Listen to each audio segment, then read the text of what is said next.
Transportation is not just about us driving our individual cars. It's not about people who ride the bus all the time or part of the time.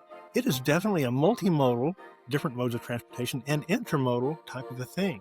And as I've gotten older and dealt with some health issues, I realized that, if I can share something that helps advance transit, which to me is a broader concept than just public transportation, then I'm kind of obligated to do that. It's part of giving back. Welcome to the Community Center from Eryngo Urbanism, a show about bringing people together throughout our city and beyond by enhancing public services and spaces where people gather and live their lives. I'm Kyler. I'll be your host for today. I'm an architect and design communicator based out of Oklahoma City. Today, I'm joined by a very special guest who will be helping us answer the question, what does it take to improve things like transit in a place like Oklahoma City?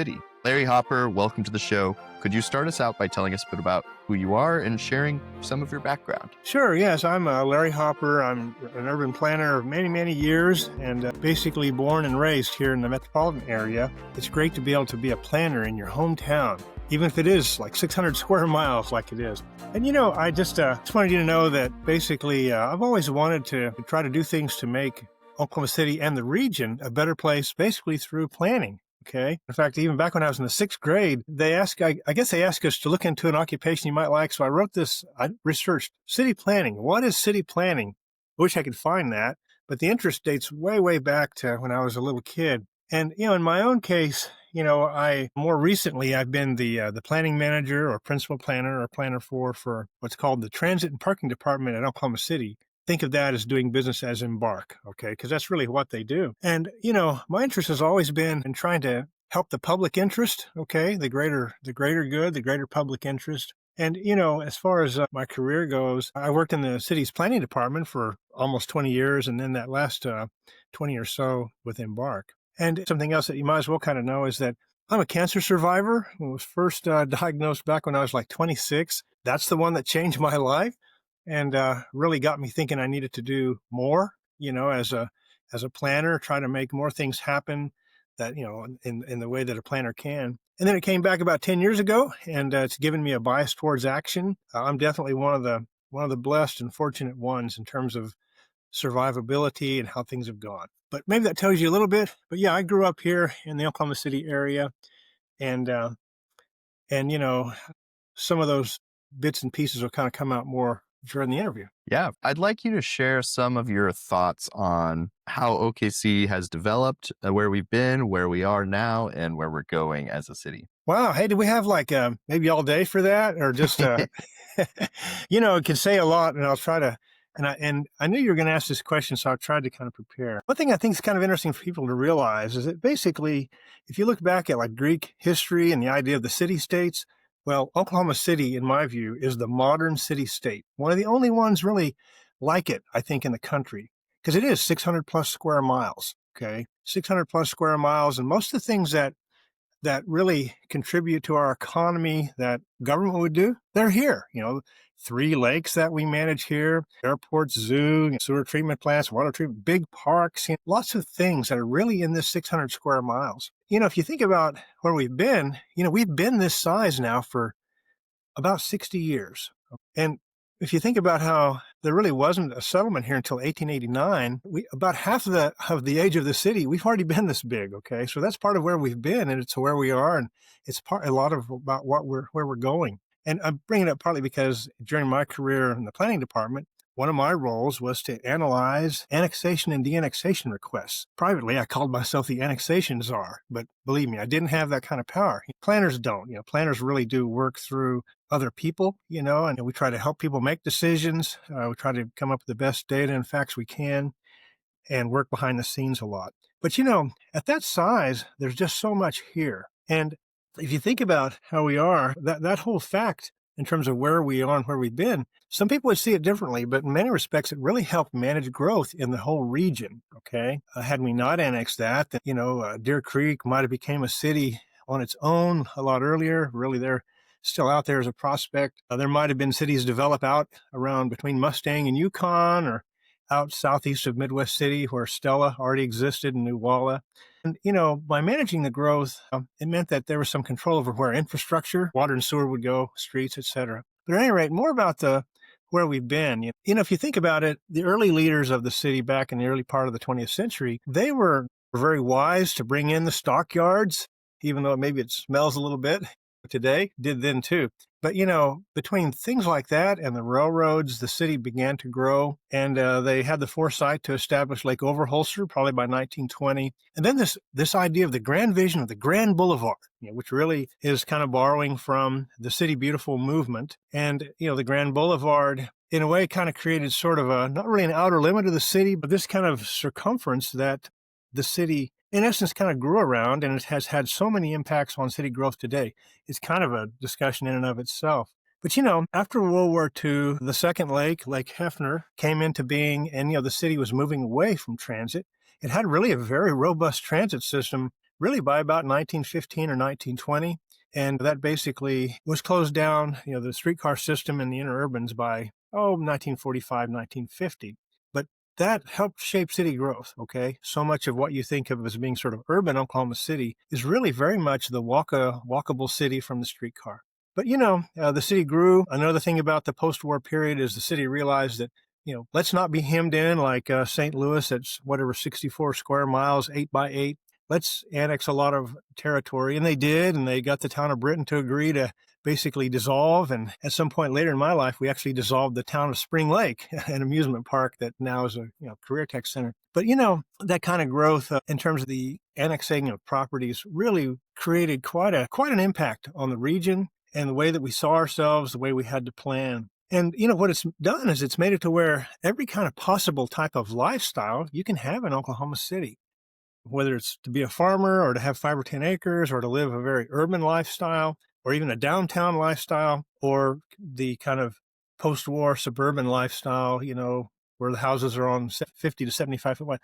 You could have any type of lifestyle you really wanted to. And so we had all of it and a lot of it, okay? And instead of making us sort of a schizophrenic city trying to do everything, it actually just kind of made us more livable, and I think has kind of contributed to why we're such kind of a purple city like we are today in terms of politics and a lot of attitudes. And that plains mentality and civility really is there, and that's part of why we're a friendly type city and all that. It all kind of works that way. Plenty of room for people to get along. And I am one of those who believes that, it's a good thing we are 600 plus square miles. It'll bode well for us in the future. So where are we going? We're going to continue to be all these different types of cities within a city. And, there's going to continue to be growth out in the outlying areas. Transit is probably going to become more important in time, because one thing that is clear is that we are densifying. We are becoming a more dense city, not just in that area that was walkable from the streetcar, but even in some of the more suburban areas. And I don't mean, say, out close to Surrey Hills or Piedmont. I don't mean that. But in so many places, it seems like we're seeing the infill type development, especially between, say, 63rd Street and Edmond. And the same has kind of been true, say, down by Moore. And even things sort of fill in between here and Yukon in a way that they hadn't. And, we're seeing the interior part of the city become more dense, especially that part that's basically from, say, about I-240 north to about 63rd Street. And things like the new accessory dwelling unit ordinance, that'll be interesting to see how it comes out. I mean, that's not a blank check on putting granny flats, quote unquote, in everybody's backyard, but it'll work in a lot of different places. And it looks like there's going to be sort of a go slow way of doing that, but it'll do so much to allow for missing middle housing, as they call it, that housing that's more affordable and sort of easier for people to access and afford, and perhaps even cause the owners of those properties a little bit of an opportunity for income, whether that's retirement income or just income to kind of help them get on with their lives. Gee, I could say a lot more, but we have a great trail network. And of course, I'd say that because I was fortunate enough to be able to be the project manager on the citywide trails plan back about 1996. And, so much of it's kind of developed out the way that we had planned it, the way that we and our consultants had planned it. And that's a good thing. And so we're in really good shape there. We're going to continue to see the growth basically probably in all directions. And transit will become more important because, let's face it, traffic's going to become an issue. We're going to have a larger and larger number of older adults, even older than me, believe it or not, if you can believe that, who are driving. And at some point, some of us, maybe all of us, will probably need to stop driving. So what do you do then? Our children a lot of times move away. In my case, I'm fortunate. My family's pretty much still here. But, a lot of older people are going to be alone. And so what do they do? And transit, not necessarily the big bus, is going to be important. but something more like microtransit, which is really another question here. And I'd be remiss if I didn't mention, urban renewal. I would probably give a little different perspective than some people. Yes, it definitely disrupted communities. There's no doubt about that. It treated a lot of people in a very unfair way. And growing up, I was one of those who wasn't treated unfairly, but I got to participate in the great social experiment that happened once public housing projects were built, because one was built 2 blocks from my house, but it was a long 2 blocks, about a half a mile away. And, I got to enter the 7th grade with a lot of youngsters from Hamilton Courts, which is the general side of where today the prospective jail would be built. And that was quite an experience, and it was a great positive experience, which is sort of a whole nother discussion. But, despite the things that urban renewal had done to a lot of people, it really has resulted in letting us have the land that would have been needed and was needed for a Centennial Expressway, the Central Expressway I-235 that goes by the Capitol. We really wouldn't have the downtown Myriad Convention Center, Cox Center, soon to be the next arena. It did make room for a lot of skyscrapers. We lost a lot of wonderful 2-story buildings and 3-story buildings in the downtown area. And you have to kind of remember that, here is everywhere. The idea wasn't that there would just be federal money to demolish cities, but that there'd be money to rebuild. Those funds really, they never materialized. So there was good and bad about urban renewal, but definitely it's like a lot of things in our life. At some point, we have to look at them and say, we have to move on from here, okay? And look for the opportunities that can happen thanks to all this vacant land. And yet there are still a lot of areas, some of which are somewhat feral in our city, that still haven't really redeveloped. It definitely forced a type of integration of sorts because there weren't the houses northeast, and not everybody moved into a public housing project. And so in some respects, it did facilitate integration, which was kind of an interesting factor. But I'm kind of getting on a lecture now about urban renewal, and a lot of people aren't going to agree with me that there were benefits, but there were some, but yet we still are facing some scars from that time. So maybe that kind of is enough of an answer to that question. I don't know. What do you think, Yeah, Kyle? definitely. I think, like you said, we could talk about that all day probably, but that kind of gets a general overview.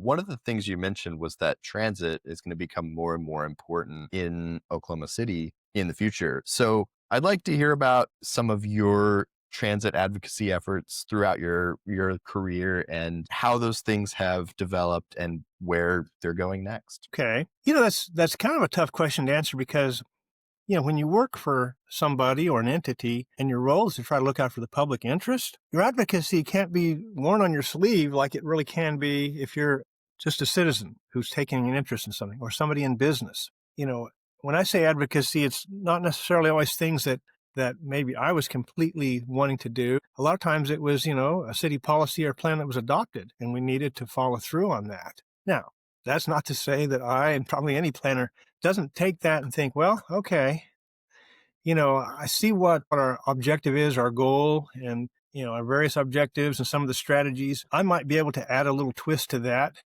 really is kind of subtle or not noticed and make some impact. When you think about things like that, in the transit world, there were some big and little things I got to be a part of.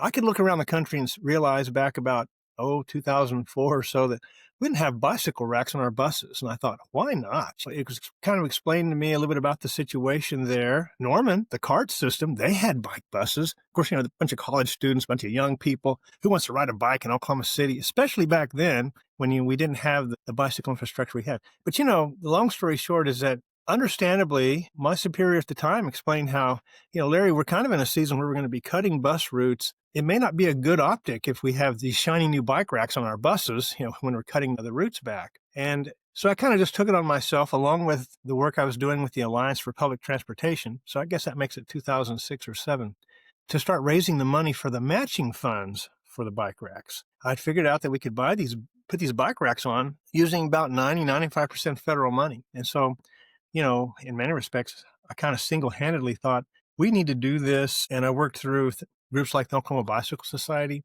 We had a great donor, a guy named Kent Mock, who had a donor advised fund with the Community Foundation. So don't look for him to donate to your cause. But he came out to one of the Bike to Work days. He'd heard about what I was talking about. And on his own, he donated a pretty substantial chunk of money that was probably a third or half the money it took. So we got the bike racks on the buses, okay? Something that was a relatively simple change that really wasn't didn't really in our plans, but it made sense. Okay. It kind of fulfilled the whole idea of making transit more user friendly, increasing transit, reducing air pollution, all the different goals of transit. But another thing was, you know, the lack of bus shelters in Oklahoma City and the lack of sidewalk access to bus stops. This has largely been remedied in our city now. But 20 years ago, a lot needed to be done. And on that, I really didn't do anything publicly except working with the APT to make sure people recognized the issue and got some of the earliest grants to start us to have more than just the bus shelters that were put out by our good partner Outdoor. But those are kind of what I call some of the smaller things, the bus type things, remedial things. But the whole matter of working on things like bus rapid transit and streetcar and trying to help us land the money to purchase the Santa Fe depot as a hub. Those were all things that really were very much just trying to fulfill the plans that had been publicly adopted and kind of working behind the scenes. Kind of a key one, and this is actually going on today, is the Route 15 and Route 19 matter. Part of my role back in those early years at COPPA in the early 2000s was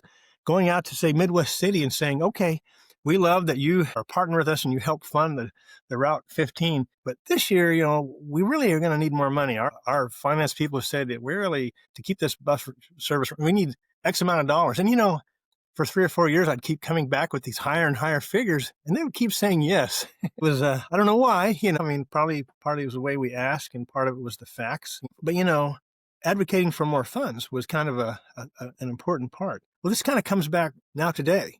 This group that I helped start because of the need coming out of the fixed guideway study plan, we needed some type of a citizen group that would take an interest and in transit and become advocates, grassroots type advocates for transit, for fixed guideway, and all the things it said about rail and existing bus. And that group has been resurrected in the past year and a half.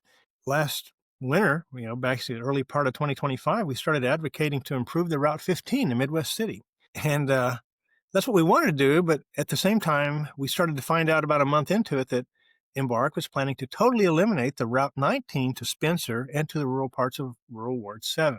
Well, both of those areas didn't have a city and county commissioner, and they didn't have an elected city council member. So in many respects, they had no advocates. And so the APT, a group that I was helping, we kind of worked on their behalf, okay? And a lot of the things I knew or learned back when I had worked for Embark came in to be very useful.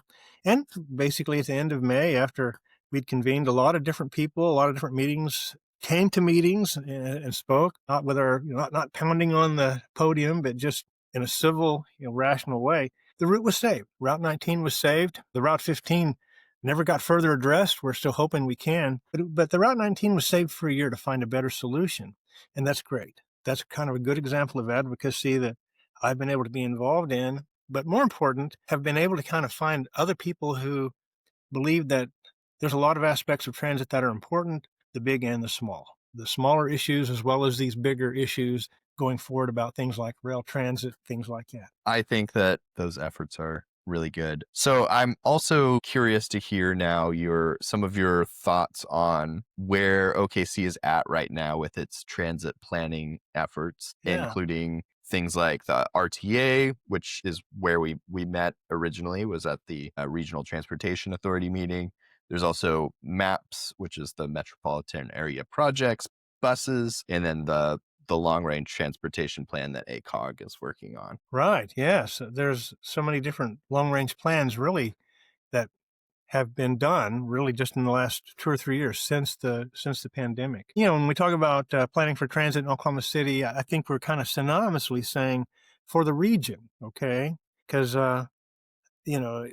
even though we're 600 square miles, wow. Even in the Embark existing system, those 20 or so routes, they are mostly in Oklahoma City, but they either pass through a corner of or part of or clip, a mile or so of a corner of cities like War Acres and Moore and Bethany and Del City and Nichols Hills and the Village. And I'm about to run out of breath here. So, a lot of different cities that actually the bus routes touch. And I'd kind of be remiss if I didn't mention that everywhere where there's a fixed bus route like that, within 3/4 of a mile of that route, you have this line within 3/4 of a mile of that route, mile and a half wide swath. Embark is obligated to provide paratransit, more the curb to curb type service where a smaller vehicle comes to a person's, say, home and takes them to a destination and back if they qualify. So you have to talk a little bit about Embark and what they're planning and what they're doing. They did a very detailed, comprehensive operations analysis, which is another type of plan called the OKC Moves Plan. And that's a useful and interesting plan. It even talks about some of their thoughts about what to do with microtransit, which, is sort of a transit agency acting like Uber and sometimes in conjunction with one of those transit-connected entities like Uber, Lyft, or whatever. So, Embark alone in the city, they're looking at, they're trying to take the funds they received from the most recent GEO bond issue, 2019 or so, and add 2 new bus rapid transit routes. We already have the Northwest Rapid, which really is our best example of high-capacity transit, frequent transit, very user-friendly. It has those streetcar-like type-looking stations, and I'm so excited that we've got that in place and seems to be working like we thought it would. I think they've already come up with alignments for the Northeast and the South route. The sticking point will be, which one do you do first? And there's not enough MAPS money to build both of them, okay?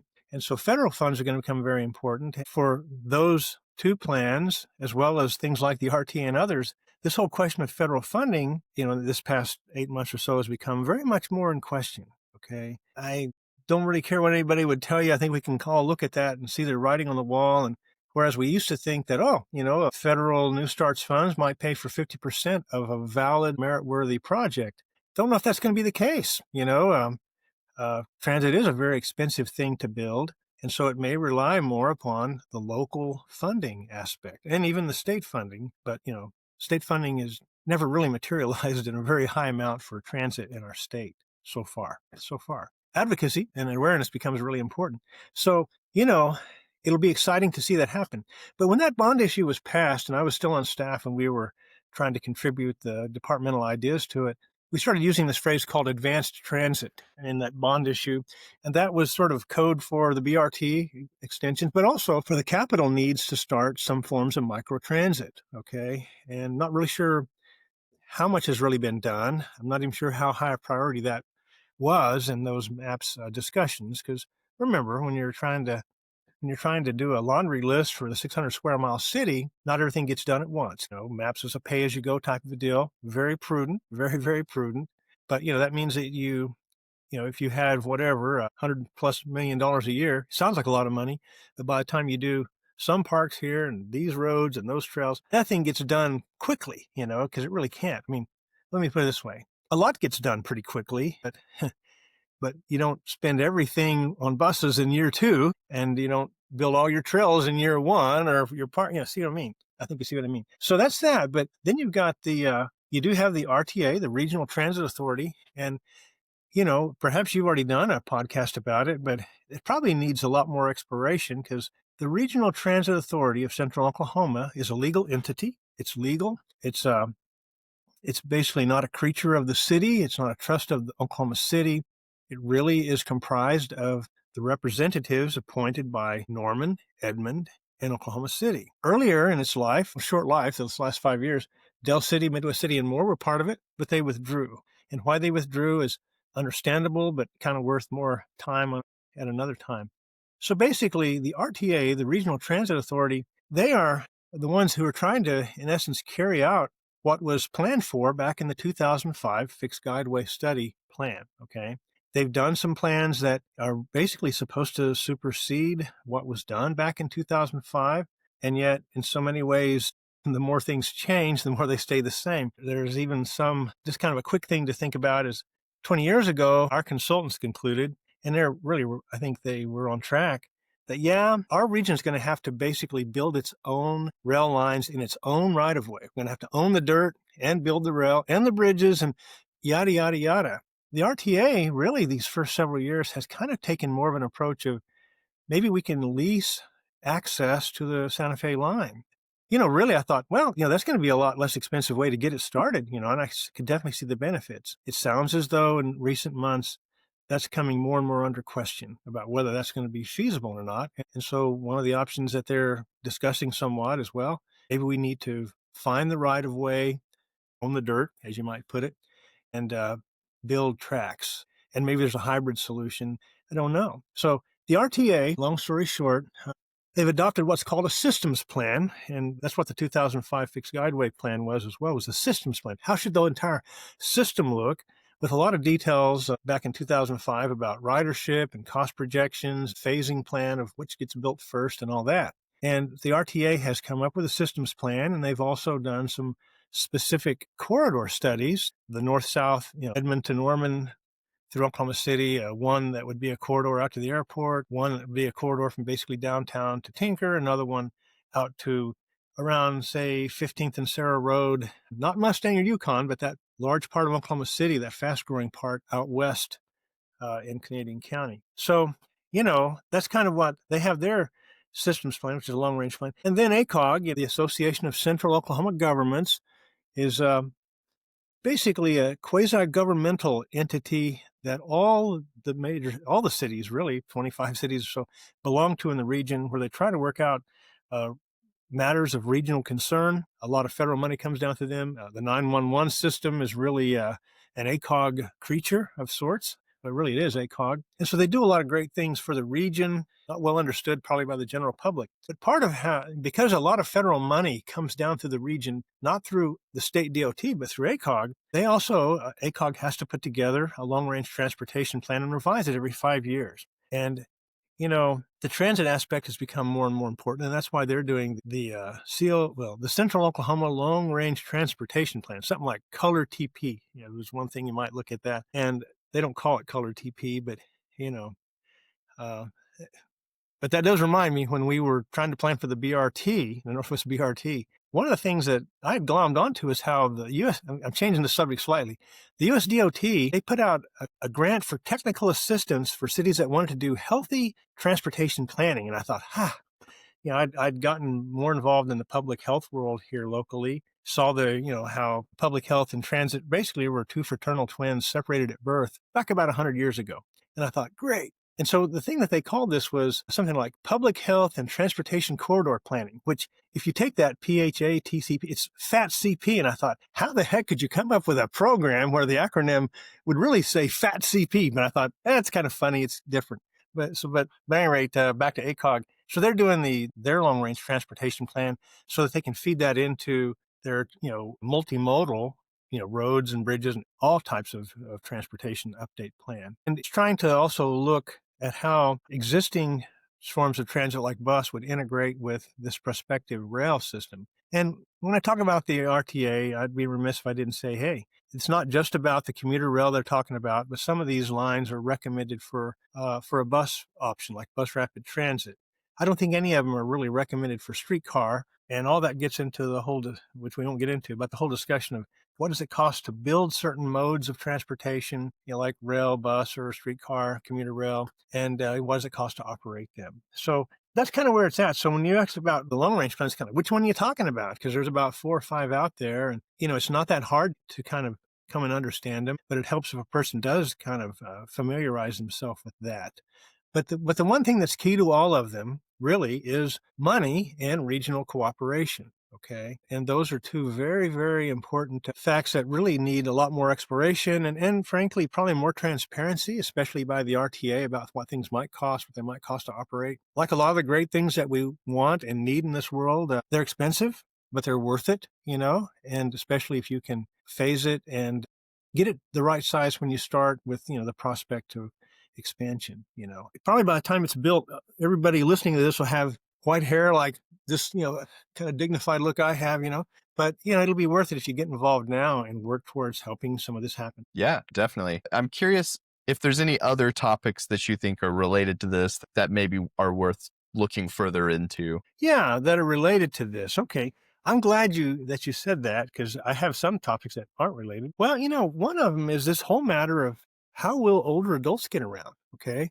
I'm still driving, and I'm probably one of those where you're going to have to hide the keys from me someday, to get me to stop driving. It's kind of what we did to my grandmother, who turned 90 years old. She couldn't get into her garage because we had kind of stolen the padlock keys, to her little detached garage, and she never asked any questions. But, that whole matter of how are older adults going to get around if and when they decide to stop driving or stop wanting to drive, say, all the way across the region.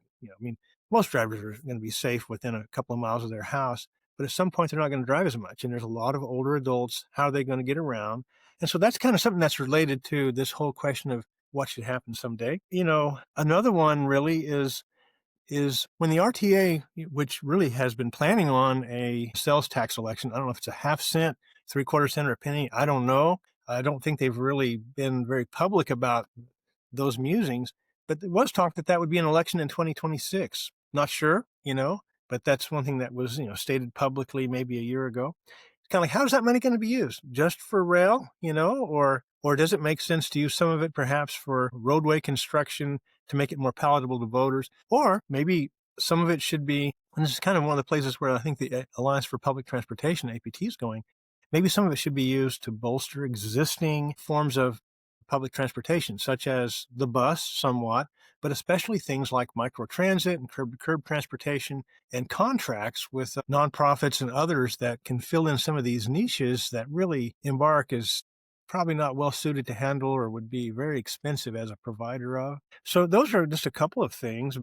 But this whole matter of how people travel and get to work is important. I'm going to kind of throw in one that's not a transit issue. That's just one that I've spent a lot of time on. And so indulge me here for about, 30 seconds, I think. I don't think we'll go through a time warp. I think 30 seconds is enough. Imagine that you're in Norman at Rock Creek Road and 12th Street over by Norman High School.